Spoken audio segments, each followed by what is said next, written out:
Mode on already দেবদা দারুণ একটা পোস্ট কিন্তু করে দিয়েছে জাস্ট 8 ঘন্টা আগে। বন্ধুরা সেখানে আমরা সুজিত রিনো দত্তকে দেখতে পাচ্ছি। ঠিক ইয়েস, সুজিত দাকে আমরা দেখতে পাচ্ছি সেই ফ্লোরের ভিতরে এবং প্রচুর মানুষ কাজ করছে। কি কাজ করছে বলো তো? কাজটা দেখে আমার যেটা মনে হলো সেটা হচ্ছে এটা কিন্তু লেখালেখির কাজ চলছে।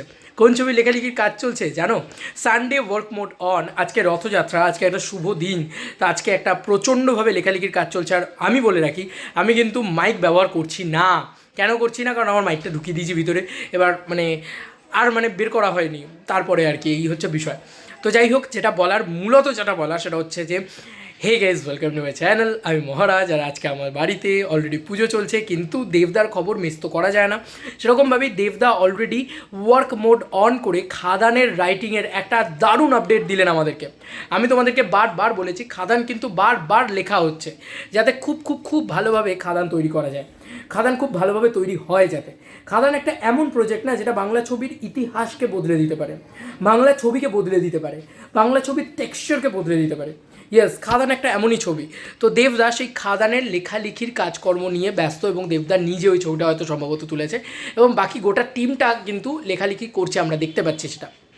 তো এটা খুব এক্সাইটিং একটা মোমেন্ট, কারণ খাদান আবার রিরাইট হচ্ছে। শুধু রিরাইট হচ্ছে তাই নয়, প্রচুর কাজ চলছে ভিতরে ভিতরে, যে খাদানকে আরও বড়ো কী করে করা যায়, খাদানকে আরও কী করে করা যায়। আর গুরু তো আমার হাতে থাকে, তো কোথাও গিয়ে এটা একটা দারুণ বিষয় আমি দেখাই। জাস্ট গুরু আমার হাতে থাকে, এবং কিছুই না, বিষয়টা একটা জিনিস কী বলো তো, একটা ছবি তখনই বড় হয় যখন সেই ছবিটাকে নিয়ে এতটা পরিশ্রম করা হয়।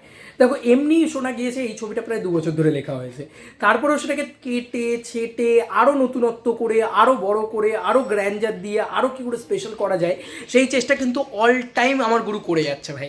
দেবদা কোনো কার্পণ্য রাখছে না, কোনো খামতি রাখছে না একটা সিনেমার পিছনে।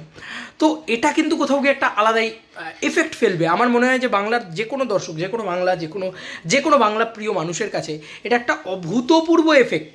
আমার তো এটাই কোথাও গিয়ে মনে হচ্ছে। এবং তোমাদেরকে আর একটা জিনিস বলি, খাদান একটা এমন ছবি না, খাদান ছবিটা দেখলে তোমার মাথাটা খারাপ হয়ে যাবে। এরকম একটা লেভেলের ক্রেজ আছে ছবিটাকে নিয়ে, এবং এরকম একটা ছবিটা শ্যুট হয়েছে বন্ধুরা। যতটুকু শ্যুট হয়েছে ততটুকুতে খাদান ওই লেভেলেই দাঁড়িয়েছে।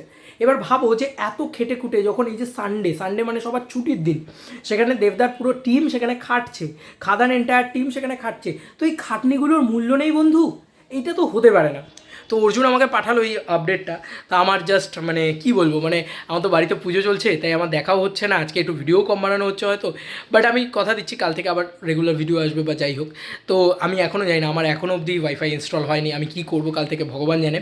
বাট তাও একটাই কথা বলতে পারি যে এই আপডেটটার থেকে বড় আপডেট আমার কাছে আর কিছু হয় না এখন ইতিমধ্যে, কারণ খাদানের কাজ চলছে, খুব শীঘ্রই কিন্তু শুটিংয়ে নামবে তারা। একদম টাটকা টাটকা প্রি প্রোডাকশন করছে, এইটুকু তারা বোঝা যাচ্ছে, একদম টাটকা প্রি প্রোডাকশন করছে ইতিমধ্যেই। আর 2-3 দিনের ভিতরে হয়তো তারা শুটে নামবে, ঠিক আছে? এমনিতেও খবর তো এরকমই আছে যে জুলাইয়ের সেকেন্ড উইক থেকে কিন্তু দাদা শুটে নামতে পারে। দেখা যাক কী হয় না হয়, কারণ দাদা কিন্তু কোনো কম্প্রোমাইজ করতে চাইছে না। এবার একটা খবর উঠে আসছে, সেটা আমি আলাদা করে ভিডিও বানাবো, যে খাদান নাকি ডিসেম্বর মাসে আসবে, এমনটা কিন্তু আমার মনে হচ্ছে না। খবরটা উঠে আসছে ঠিকই, কিন্তু আমি সেটা নিয়ে আলাদা ভিডিওতে আলোচনা করব, খাদান নিয়ে আলাদা একটা ভিডিও তৈরি করব। তোমাদের আর কি মতামত এই ভিডিওটাকে নিয়ে জানিও কমেন্ট সেকশনে। চলো বন্ধুরা, নতুন কোনো ভিডিওতে দেখা হবে, বাই।